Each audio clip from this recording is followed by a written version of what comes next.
Dito ka sa no. Tingin mo ba matatalo mo si Dan sa puso ni Bea? Hindi. Bakit? Galing naman te. Suwala? Pero, alam ko yung mabalik sa akin si Bea eh.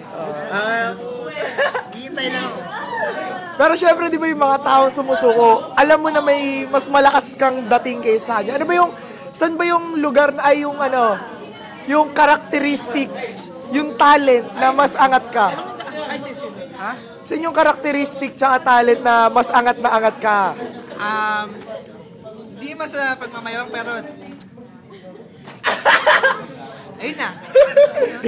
Ganun mo yung mukha, ganun mo nga. Nakakaya eh. Sige na! Ako magtatanong ko kailangan. Sir. Hindi ako magtatanong. Sir, tatanong mo. Yung career mo, sino mga inidolo mo nung lumalaki ka? Si FPJ talaga yung favorite ko yun. Pati si Chavit Singson. Nagkaroon ka ba ng grasya na makatrabaho sila? Oo. Sobra ba? So nga, katulad ni patilya ni FPJ. Kaso, wala eh. Kung nakita mo ngayon ng Diyos, kung namatay ka, nakita mo ng Diyos, ano sabihin mo sa Kanya pag dumating ka na sa heaven? Ano ba dapat ito? Hindi ko ka makikita eh. Kasi alam mo naman, bad boy ng Paranaque. Kaya, feeling ko, Gusto ko lang tanong sa'yo, madaming nalilito ng mga fans mo. Ikaw ba ang bad boy ng Paranaque o Derrick Rose ng Paranaque? Nalilito na talaga mga tao. Kasi marami talagang pangalan sa akin. Derrick Rose ng Paranaque, bad boy ng Paranaque, pinaka-pogi ng Paranaque. Isa pa pong tanong, Lord Bene. Hindi, wag Lord. King lang. King Bene. Madami kasing nalilink sa'yo na babae. So, Len Yusak, Georgina Wilson, Bea Bravo. Ano masabi mo dito sa mga aligasyon na to? Utang na parang boyabunda lang ako. Hindi totoo yun. Di totoo. Isa na talaga Pero isa na totoo. Ano? Yung may link sabi ni Bea Bravo. Ito, sabihin ko sa... Madami nung... Sabihin ako sa media. Kailangan talaga sabihin to pero buntis siya. Sino ama? Patapat nga ng camera sa... Sino ba yung ama? Papa-DNA test namin. Wait lang, kausapin mo natin yung PA. PA ni Bene, ano ba masasabi mo? Wala, pogi siya. Pero kung ako naman yun, papanindigan ko katulad ni Alvi. Ito ang tanong ko sa'yo. Ito bang hino-holding hands ka daw palagi nitong naliling ka kay Bea Bravo? Nag-holding hands daw kayo palagi. Sobra. Alam mo, napas mo yung kamay ko na doon. Sabihin ko sa'yo, ang liit ang kamay niya eh. Kaya, hindi kami match. Kaya yun, mas singer. Okay lang. Totoo bang magre-release ka? Well, lahat na nagawa mo. Politician, action star. Ngayon daw magre-release ka ng bagong album. Tapos may kanta ka daw para kay Bea dun. Ano po yung titulo ng kanta? Song number 4. Kasi, alam niyo, mahal na mahal po kayo ng fans nyo, di ba? Yung mga fans nyo. Yung mga taga-Pasig dyan. Pasig. Okay. Pwede kayo mga preview lang, kahit isang linya. Dalawang linya dun sa kantang My Song 4. Song number 4 ba yun? Ano yung kinata ko sa Indosay? Sige na, pagbigyan mo na kami, kumanta ka naman.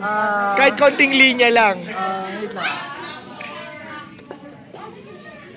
Wait lang, kasi nakalimutan yung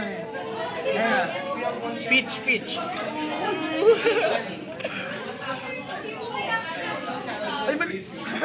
Wait lang. Kasi, hindi ko kailangan yun. Song number 3 yan eh. Ayoko nun. Mag-inventa ka na lang ng lyrics mo. Ano ba yung song number 4? Song marinig. Sige. Bea Bravo, I love you. Ikaw na talaga ang nasa puso ko. Ang labi mo ay nasa labi ko. At tayo'y naghahalikan. Hindi naman ako tanga kung ang Isang mga message sa lahat ng mga haters mo dyan. Sabi nga nila, haters gonna hate, winners gonna win. lang. Saka may show nga pala ako dyan sa may MOA. Dun sa... Saan yun? Sa may seaside. Nood kayo. Ano expected fans ko. Hindi ko mabilang. Talagang masira yung ano namin. Count. Yun. Ito, meron bagong sensation ngayon. Pangalan niya Justin Bieber. Siya daw yung next Benedict Bulaong. Ano masabi doon? Siya daw yung next Benedict Bulaong. Hindi. Ang tawag sa kanya, Justin Believer. Kasi nag-believe siya sa akin. Nag-believes. Lasaliano.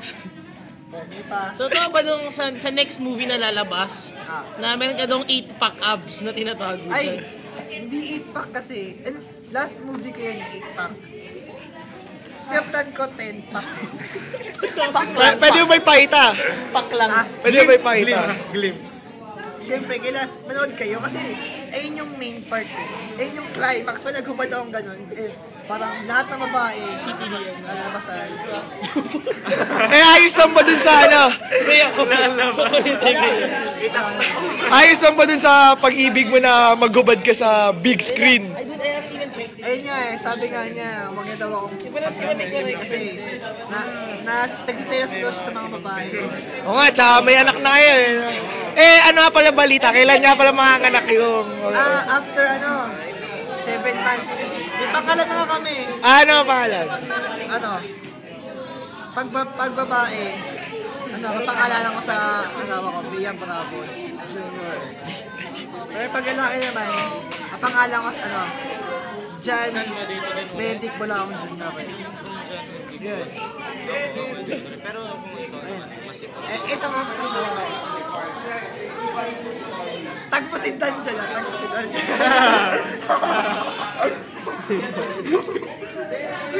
Ano, paki-plug nga ulit yung sinabi mo? Sinita tag? Kailangan mo itagsindan dyan. Dan who? Kilala mo ba yung Dan na yun? Dan. Kaya ka na sa akin at magselos ka. Hindi. Magselos ka sa...